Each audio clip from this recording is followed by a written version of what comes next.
Good evening, everybody. Today I wanted to talk to you about those whom ask, who are you? Because when you're striving to move beyond where you presently stand, to embark upon a journey that you've never embarked upon, when you're striving to be better, you will have people that know you, people that are close to you, people that think they know you and are comfortable with who you are, asking you, who are you? What gives you the audacity to change? And you see, I'm talking to you today about this because that's what I've been asked. Who are you? Who are you, Mr. Hassan? Mr. Shift Your Perspective? Who are you to think that you have the answers to help or change anybody? Who are you to think that you can help or guide me to be in a better situation that I am presently in? Who are you to make me believe you have the answers to any of my problems? Who are you, Hassan? You have no college degrees. You are an ex-con. Hell,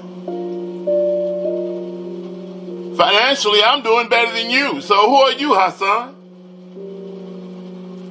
You're still trying to get where I am financially.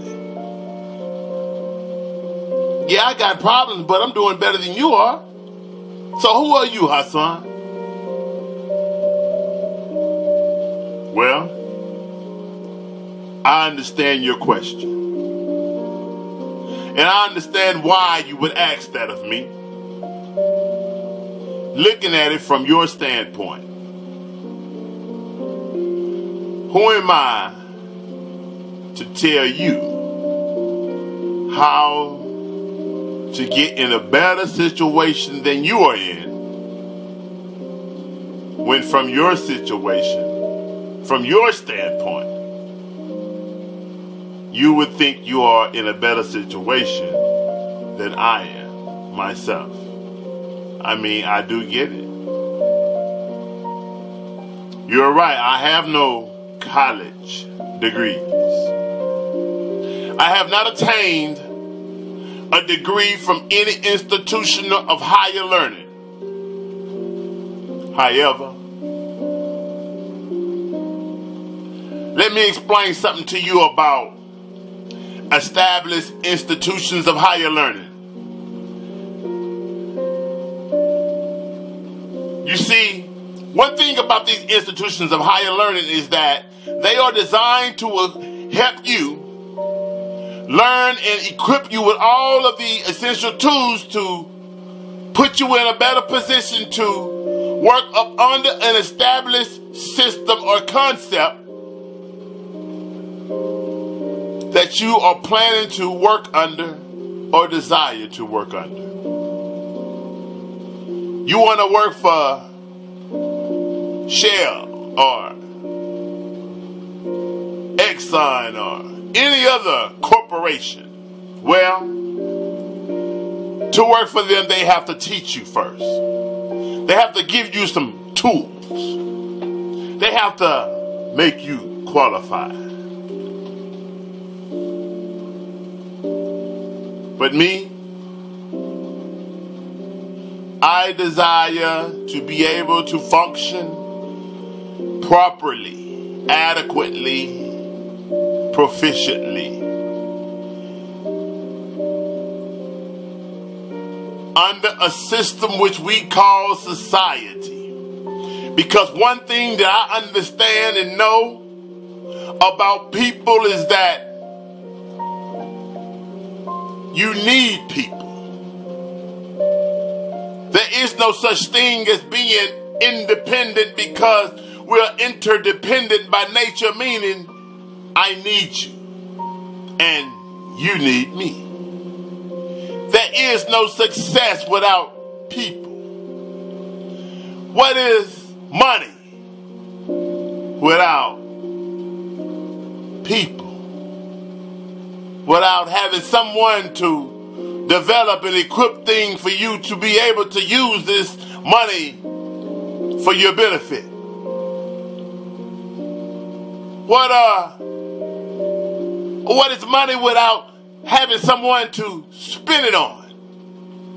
What is knowledge without having someone to share it with? You see, there's a saying that there's not what you know, but it is who you know. I believe that our social health, our attitude, which is largely connected to other people, or it affects the way we deal with other people, the way other people affects us, will largely determine our altitude. The way we deal with other people, our social health, will have a lot to do with how far we actually get in life, how many of the goals that we actually accomplish, our social health. Because there will always be somebody that you would need. Because one thing about God is that when you pray for something, you see, He blesses you through creation. He blesses you through someone else. Likewise, He will punish you through someone else. So, when it comes about learning, and when we talk about degrees in education, you see, I've been a student of life all my life. I am 44 years old now, and being that it takes about 8 years to get a doctor's degree, I have about 5.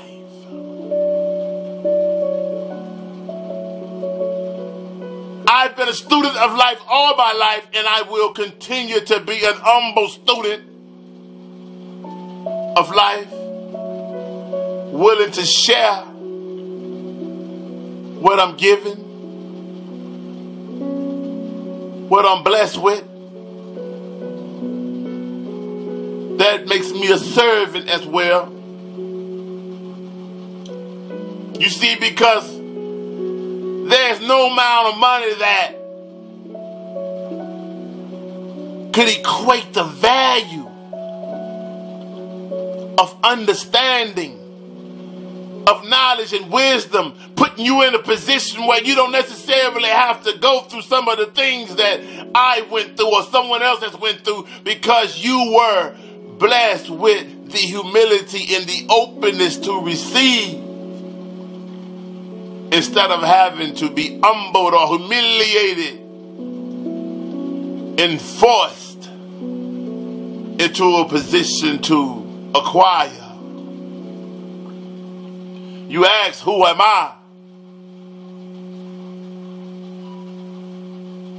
Well, it is also true that I am an ex-con. I've spent over 18 years of my life in incarcerated situations. But you see, being born of a drug and alcoholic addicted mother and father, raised literally by the streets, learning from experiences,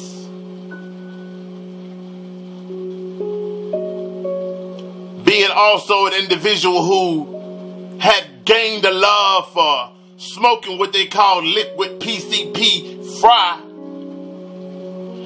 snorting cocaine on a daily basis all day for over 10 years.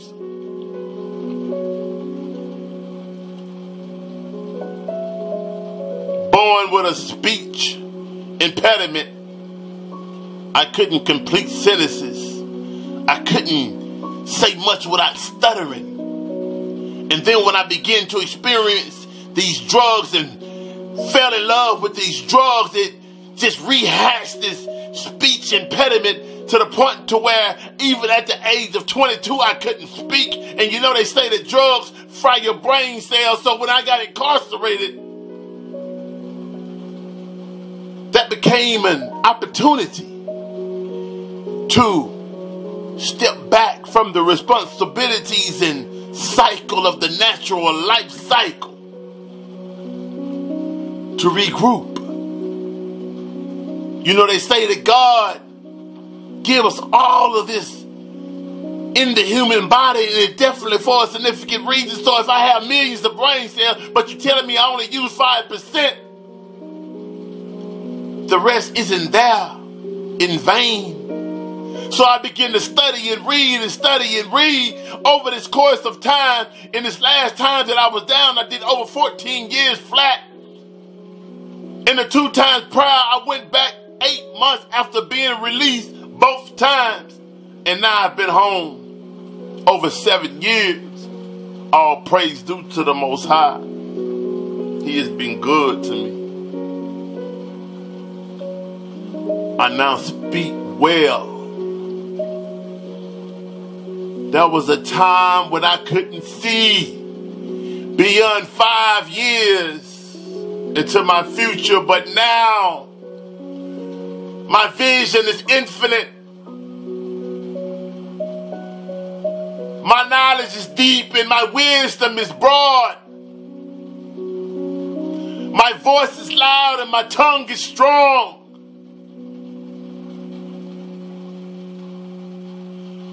My heart pumps solid. My 10 toes are firm. My body is strong. You ask me, who am I? I am the one who was commanded to push on a boulder that was never moving. For years, and people wondered what I was doing. They laughed, they talked about it, and they mocked me. Until one day, I even asked, God, why have you put this boulder in front of me and commanded that I push it for all these years, but it hasn't moved? Until finally one day, he sent the angel to me to explain to me that I only commanded you to push it, not to move it. You see, moving it is my job. But he said, look at you. Look at the way you are built now. Look at your legs and how strong they are, your back, how strong they are, your will and your brain and your mental capacity. You see, you was not pushing on that boulder in vain. You are not the same little boy that you was when you first started. You are much stronger now. You are a man.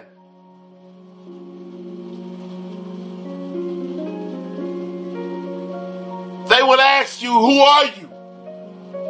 They would mock you. They would talk about you. They would frown at you. They would laugh. But you just keep on pushing.